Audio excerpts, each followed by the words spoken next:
Smart phones அப்படின்னு எடுத்துக்கிட்டாலே இன்னைக்கு தேதிக்கு ஸ்மார்ட் ஃபோன் இல்லாத ஆளே கிடையாது அப்படின்னு சொல்லலாம்.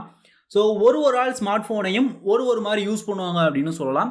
யார் இந்த ஸ்மார்ட் ஃபோனை எப்படி யூஸ் பண்ணாலுமே சில விஷயங்களை நம்ம ஸ்மார்ட் ஃபோனில் பண்ணவே கூடாது அப்படின்ற விஷயங்களும் இருக்குது. இந்த வீடியோவில் அது என்னென்ன அப்படின்றத நான் பார்க்க போகிறேன். இதில் வர்ற எதையாவது ஒன்று நீங்கள் பண்ணீங்க அப்படின்னா கண்டிப்பாக அதை நீங்கள் நிறுத்தியே ஆகணும். ஸோ வீடியோ ஸ்கிப் பண்ணாமல் ஃபுல்லாக பாருங்கள். இப்போ நம்ம வீடியோக்குள்ளே போவோம். எடுத்த உடனே ரொம்ப முக்கியமான ஒரு விஷயம் என்ன அப்படின்னு பார்த்தீங்கன்னா, நம்மளுடைய ப்ரைவேட் ஃபோட்டோஸ் ஆர் வீடியோஸை இன்டர்நெட்டில் ஷேர் பண்ணவே கூடாது. இது ஸ்மார்ட் ஃபோனில் தான் அதிகமாக நடக்கிற ஒரு விஷயம். ஸோ அதனால் நம்ம நினச்சிக்கலாம், நம்ம அனுப்பிட்டு டெலிட் பண்ணிட்டோம் அப்படின்னா எல்லாமே முடிஞ்சிடும் அப்படின்ட்டு. ஆனால் இன்டர்நெட்டில் ஒரு விஷயம் போயிடுச்சு அப்படின்ற பட்சத்தில் அதை எடுக்கவே முடியாது அப்படின்றதெல்லாம் கண்டிப்பாக கிடையாது. ஸோ இது ரொம்ப முக்கியமான ஒரு விஷயம். இதை பண்ணவே பண்ணாதீங்க. ஸோ ரெண்டாவது பார்க்க போகிற விஷயம் என்ன அப்படின்னு பார்த்தீங்கன்னா, ஆப்போட அப்டேட். ஸோ இந்த 2021 நம்ம ஏகப்பட்ட ஆப்ஸை யூஸ் பண்ணிட்டு இருக்கோம். அந்த ஆப்ஸ் எல்லாம் பார்த்தீங்கன்னா டவுன்லோட் பண்ணதோட சரி, அதை அப்டேட் பண்ணுவோமா அப்படின்னு கேட்டிங்கன்னா அது கேள்விக்குறி தான். பிகாஸ் நம்மளுக்கு டேட்டாவே இப்போ பத்த மாட்டிக்கு 1.5 GB இல்லை 2 GB டேட்டா நமக்கு பத்த மாட்டிக்கு அப்படின்னு சொல்லலாம். ஸோ ஆனால் நீங்கள் அதை அப்டேட் பண்ணால் தான் நம்மளோட ஆப் எல்லாமே கொஞ்சம் பக் இல்லாமல் இருக்கும். அதுவும் இல்லாமல் புது ஃபீச்சர்ஸ் எல்லாமே நம்மளுக்கு கிடைக்கும் அப்படின்னு சொல்லலாம். உங்களால் அடிக்கடி அப்டேட் பண்ண முடியலை அப்படின்னாலுமே என்னைக்காவது ஒரு நாள் நைட் உங்களுக்கு டேட்டா மிச்சம் இருக்குது அப்படின்ற பட்சத்தில் ப்ளே ஸ்டோரில் போய் ஆப்பெல்லாம் அப்டேட் பண்ணி விடுறது ரொம்பவே ஒரு நல்ல விஷயம். உங்களுக்கு அந்த ஆப்பில் நிறைய ஃபீச்சர்ஸும் கிடைக்கும் அப்படின்னு சொல்லலாம். அடுத்து மொபைலோட அப்டேட். ஸோ இதுக்கு சொன்ன மாதிரி அப்படி ஆப்போசிட் அப்படின்னு சொல்லலாம். உங்கள் ஃபோனுக்கு ஒரு அப்டேட் வருது அப்படின்ற பட்சத்தில் தயவு செஞ்சு இன்றைக்கி தேதிக்கு அதை அப்டேட் பண்ணிடாதீங்க. இந்த வீடியோ நான் ஒரு 1.5 வருஷத்துக்கு முன்னாடி போட்டிருந்தேன் அப்படின்னா கண்டிப்பாக அப்டேட் பண்ணுங்க அப்படின்னு தான் சொல்லியிருப்பேன். ஆனால் இப்போ அப்படி கிடையாது.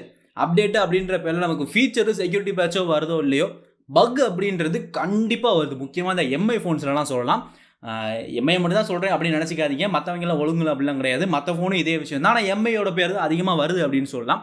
ஸோ உங்களோட ஃபோனுக்கு அப்டேட் வருது அப்படின்ற பட்சத்தில் தயவு செஞ்சு அப்டேட் பண்ணிடாதீங்க. அட்லீஸ்ட் ஒரு வாரமாக வெயிட் பண்ணுங்கள். அந்த அப்டேட்டை பண்ணவங்க யாரும் எதுவும் பஞ்சாயத்து இருக்குது அப்படின்னா அதை ரெடிட்லேயோ இந்த மாதிரி சோஷியல் மீடியா சைட்லேயோ போஸ்ட் பண்ணுவாங்க. ஸோ அதை பார்த்து அப்டேட் பண்ணவா வேணாம் அப்படின்னு முடிவு பண்ணிக்கோங்க. அது மட்டும் இல்லாமல் இன்னொரு விஷயம், உங்களுக்கு அப்டேட் வந்து நீங்கள் அப்டேட் பண்ணாமலே இருந்தீங்க அப்படின்னா சில நேரம் அந்த அப்டேட் போயிடும் உங்களுக்கு. அப்படியெல்லாம் நடந்துச்சு அப்படின்ற பட்சத்தில் அந்த அப்டேட் போனாலும் பிரச்சனை இல்லை, திருப்பி உங்களுக்கு அந்த அப்டேட் வந்துடும். ஸோ கவலைப்பட தேவையில்லை. ஸோ அப்டேட் வந்துச்சு அப்படின்னா வெயிட் பண்ணி அப்டேட் பண்ணுங்கள். அடுத்த ஒரு விஷயம், நம்ம ஃபோனில் உள்ள ப்ரௌசர். ஸோ ப்ரௌசர்னு எடுத்துக்கிட்டோம்னா இப்போ எல்லா ஃபோன்லேயும் டிஃபால்ட்டாக கூகுள் குரோமை தான் கொடுக்குறாங்க அப்படின்னு சொல்லலாம். தயவு செஞ்சு அந்த கருமத்தை யூஸ் பண்ணாதீங்க. ஏன் சொல்கிறேன் அப்படின்னு பார்த்தீங்கன்னா, இந்த கூகுள் குரோம் வந்து செம்மையாக நமக்கு இன்டர்நெட்டையும் குடிக்கும். அதுவும் இல்லாமல் ஃபோனையுமே அது ஸ்லோவாகிறதுக்கான வாய்ப்பு இருக்குது. அந்தளவுக்கு ஒரு ஹெவியான ஒரு ப்ரௌசர் அப்படின்னு சொல்லலாம். அது மட்டும் இல்லாமல் அதில் கூகுளை கொண்டு நம்ம சைன் பண்ணி வச்சிருக்கிறதுனால நம்மளோட டேட்டா இன்கேஸ் நீங்கள் யாருக்கும் ப்ரௌஸ் பண்ண உங்களுக்கு ஃபோனை கொடுத்தாலுமே நம்ம டேட்டா உங்களுக்கு தெரியறதுக்கான வாய்ப்புகளும் இருக்குது. ஸோ அந்த ப்ரௌசரை நீங்கள் ஜஸ்ட் ஏதோ இருக்குது அப்படின்ற மாதிரி வச்சுக்கோங்க. அதை தவிர்த்து நீங்கள் வேறு என்ன ப்ரௌசர்னா பிரேவ் ப்ரௌசர் யூஸ் பண்ணலாம், மைக்ரோசாஃப்டோட எட்ஜ் யூஸ் பண்ணலாம். அது மட்டும் இல்லாமல் இன்னும் உங்களுக்கு ப்ரைவேட்டாக போகணும் அப்படின்னா டக் இந்த மாதிரியான ப்ரௌசரும் யூஸ் பண்ணலாம். ஸோ கூகுள் குரோமை மேக்ஸிமம் அவாய்ட் பண்ணிடுங்க. தென் அடுத்த விஷயம் என்ன அப்படின்னு பார்த்தீங்கன்னா, எந்த ஒரு ஆப்லேயுமே சரி ப்ரௌசர்லேயுமே சரி, நீங்கள் என்ன ப்ரௌசர் யூஸ் பண்ணாலும் சரி, பாஸ்வேர்ட்ஸை அதில் சேவ் பண்ணாதீங்க. இன்ஸ்டாகிராமில் நீங்கள் லாகின் பண்ணுறது உங்களுக்கு ஈஸியாக இருக்கும் அப்படின்னா நீங்கள் பாஸ்வேர்டை சேவ் பண்ணி வச்சுருவீங்க. உங்களோட ஃபோன் எதிர்ச்சியாக யார் கைக்கு போச்சு அப்படின்னாலுமே உங்களுடைய அக்கௌண்ட்ஸ்லாம் அவங்க பார்க்கறதுக்கான வாய்ப்புகள் நிறையவே இருக்குது. ஸோ மேக்ஸிமம் பாஸ்வேர்ட்ஸை நீங்கள் ஞாபகம் வச்சுக்க பாருங்கள். ஸோ பாஸ்வேர்ட்ஸ் எல்லாம் சேவ் பண்ணாமல் வச்சுக்கிறது ஒரு நல்ல விஷயம் அப்படின்னு சொல்லலாம். அடுத்த விஷயம் என்ன அப்படின்னு பார்த்தீங்கன்னா, ஆப்போட பெர்மிஷன்ஸ். நம்ம என்னதான் ஏகப்பட்ட ஆப்ஸ் கூகுள் ப்ளே ஸ்டோரில் இருந்தாலுமே நம்ம எல்லாத்தையுமே யூஸ் பண்ண போகிறது கிடையாது. நம்ம அதிகமாக யூஸ் பண்ண போகிறது அது ஒரு 10 ஆப்போ 12 ஆப்போ அவ்வளோதான். அதை தாண்டி சில நேரத்தில் சில விஷயங்களுக்காக நம்ம வேறு சில ஆப்ஸையும் டவுன்லோட் பண்ணுவோம். அந்த ஆப்பில் முக்கியமாக ஓப்பன் பண்ணி உள்ளே போகும்போது பெர்மிஷன் கேட்கும். அதை நீங்கள் வந்து நல்லா மைண்டில் வச்சுக்கணும். அந்த ஆப்போட பர்பஸ் என்ன, அதை நம்ம எதுக்காக டவுன்லோட் பண்ணுறோம், அது என்ன பெர்மிஷன் கேட்குது அப்படின்ற விஷயத்தை தெரிஞ்சுக்கிட்டு நம்ம பெர்மிஷன் கொடுக்கணும். ஏதாவது ஒரு கேலண்டர் ஆப்பை டவுன்லோட் பண்ணிவிட்டு அது கேமராவுக்கு பெர்மிஷன் கேட்குது அப்படின்னா அது நம்ம கொடுக்கக்கூடாது. நம்ம கேல்குலேட்டர் ஆப்பை டவுன்லோட் பண்ணிவிட்டு அது நம்ம ஸ்டோரேஜ் பெர்மிஷன் கேட்டாலும் அப்பையும் நம்ம கொடுக்கக்கூடாது. அந்த ஆப்போட பர்பஸ் என்ன, அதுக்கேற்ற பெர்மிஷன் அது கொடுக்குதா அப்படின்றத பார்த்துட்டு அதுக்கு நம்ம பெர்மிஷன் கொடுக்கும். அதே தான் நீங்கள் பெர்மிஷன் கொடுத்துட்டீங்க அப்படின்னா இந்த ஆண்ட்ராய்ட் லெவலெல்லாம் பார்த்தீங்கன்னா செட்டிங்ஸில் நமக்கு பெர்மிஷன் அப்படின்னு ஒரு ஆப்ஷனே இருக்கும். அங்கே வந்து நம்ம உள்ள போய் எந்தெந்த ஆப் என்னென்ன பெர்மிஷன் யூஸ் பண்ணுது அப்படின்றத பார்த்துக்கலாம். இன்கேஸ் நீங்கள் மறந்தங்க கொடுத்தாலுமே இந்த இடத்துல அதை நீங்கள் மாடிஃபை பண்ணிக்கலாம். மைண்டில் வச்சுக்கோங்க.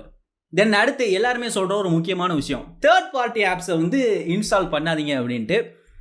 தேர்ட் பார்ட்டி ஆப்ஸ்னால பஞ்சாயத்து வருது அப்படின்றது உண்மை தான். அதுக்காக நம்ம அதை இன்ஸ்டால் பண்ணவே கூடாது அப்படின்லாம் கிடையாது. ஏன்னா ப்ளே ஸ்டோரில் இல்லாத நிறையவே ஜென்யூனான ஆப்ஸ் எல்லாமே இருக்குது. அது மட்டும் இல்லாமல் ப்ளே ஸ்டோர் அவ்வளோ ஜென்யூனான்னு கேட்டிங்கன்னா அப்படிலாம் கிடையாது. ப்ளே ஸ்டோரில் இருக்கிற ஆப்லேயே ஏகப்பட்ட பஞ்சாயத்து வந்திருக்கு அப்படின்றத நம்மளும் பார்த்துருக்கோம். ஸோ அதனால் நம்ம அன்னோன் சோர்ஸஸ்லேருந்து ஆப் இன்ஸ்டால் பண்ணவே கூடாது அப்படின்றது கிடையாது. அந்த அன்னோன் சோர்ஸ் ட்ரஸ்டட் சோர்ஸா அப்படின்னு நம்ம பார்த்துட்டு அதை நம்ம இன்ஸ்டால் பண்ணணும். ஏன்னா இப்போ ப்ளே ஸ்டோரை தவிர்த்து அப்படின்னு பார்த்தீங்கன்னா F-Droid அப்படின்ற ஒரு ஆப் ஸ்டோர் இருக்குது. அங்கேருந்து நம்ம ஆப் நிறைய இன்ஸ்டால் பண்ணலாம். அந்த ஆப்ஸை பற்றின வீடியோஸ் கூட நான் 2 வீடியோ போட்டிருப்பேன் அப்படின்னு நினைக்கிறேன். உங்களுக்கு டைம் இருந்தால் நீங்கள் கூட போய் பார்க்கலாம்.